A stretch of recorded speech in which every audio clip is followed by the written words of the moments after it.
The book of Genesis. It's the first book of the Bible, and its storyline divides into two main parts. There's chapters 1 through 11, which tell the story of God and the whole world. And then there's chapters 12 through 50, which zoom in and tell the story of God and just one man, Abraham, and then his family. And these two parts are connected by a hinge story at the beginning of chapter 12. And this design, it gives us a clue to how to understand the message of the book as a whole and how it introduces the story of the whole Bible. So the book begins with God taking the disorder and the darkness described in the second sentence of the Bible, and God brings out of it order and beauty and goodness. He makes a world where life can flourish. And God makes these creatures called humans, or Adam in Hebrew. He makes them in his image, which has to do with their role and purpose in God's world. So the humans are made to be reflections of God's character out into the world, and they're appointed as God's representatives to rule his world on his behalf, which in context means to harness all of its potential, to care for it, and make it a place where even more life can flourish.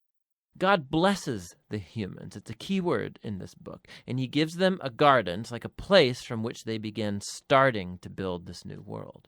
Now, the key is that the humans have a choice about how they're going to go about building this world. And that's represented by the tree of the knowledge of good and evil. Up till now, God has provided and defined what is good and what is not good. But now God is giving the humans the dignity and the freedom of a choice. Are they going to trust God's definition of good and evil, or are they going to seize autonomy and define good and evil for themselves? And the stakes are really high.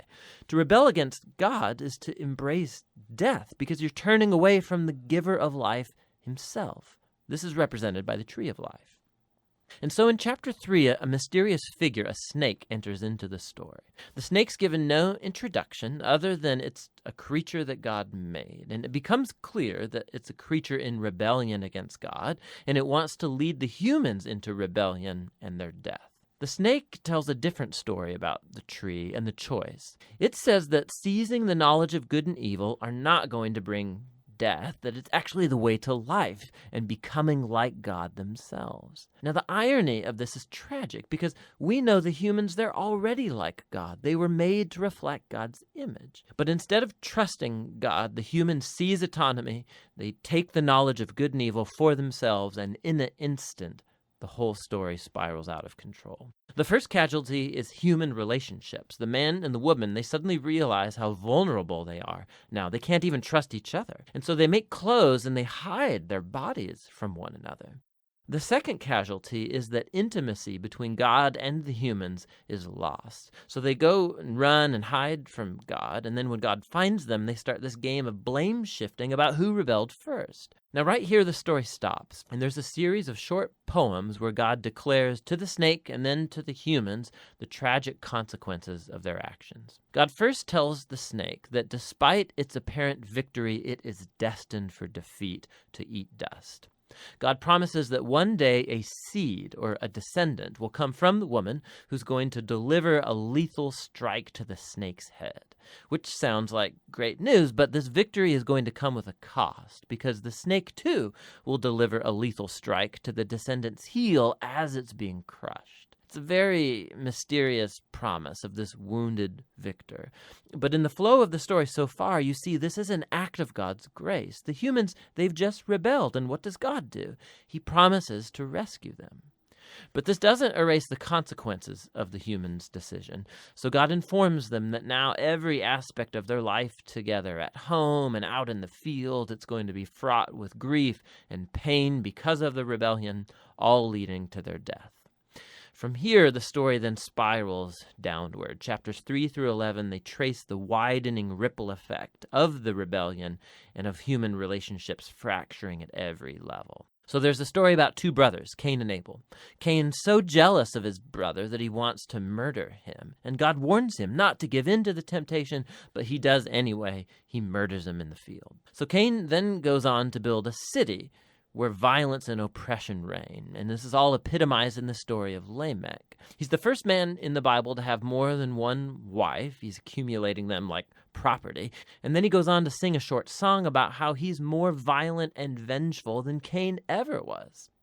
After this, we get an odd story about the sons of God, which could refer to evil angelic beings, or it could refer to ancient kings who claimed that they descended from the gods.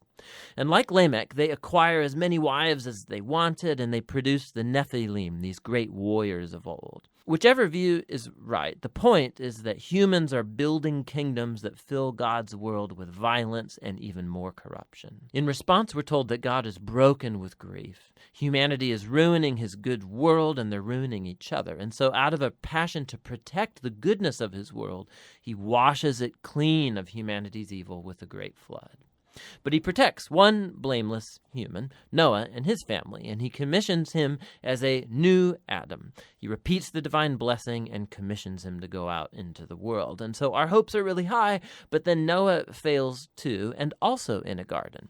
He goes and he plants a vineyard, and he gets drunk out of his mind. And then one of his sons, Ham, does something shameful to his father in the tent. And so here we have our new Adam, naked and ashamed, just like the first, and the downward spiral begins again. It all leads to the foundation of the city of Babylon. The people of ancient Mesopotamia, they come together around this new technology they have, the brick. And they can make cities and towers bigger and faster than anybody's ever done before. And they want to build a new kind of tower that will reach up to the gods, and they will make a great name for themselves. It's an image of human rebellion and arrogance. It's the garden rebellion now writ large. And so God humbles their pride and scatters them. Now, this is a diverse group of stories, but you can see they're all exploring the same basic point. God keeps giving humans the chance to do the right thing with his world, and humans keep ruining it. These stories are making a claim that we live in a good world that we have turned bad, that we've all chosen to define good and evil for ourselves, and so we all contribute to this world of broken relationships, leading to conflict and violence and ultimately death. But there's hope. God promised that one day a descendant would come, the wounded victor who will defeat evil at its source. And so despite humanity's evil, God is determined to bless and rescue his world. And so the big question, of course, is what is God going to do? And the next story, The Hinge, offers the answer. But for now, that's what Genesis 1 through 11 is all about.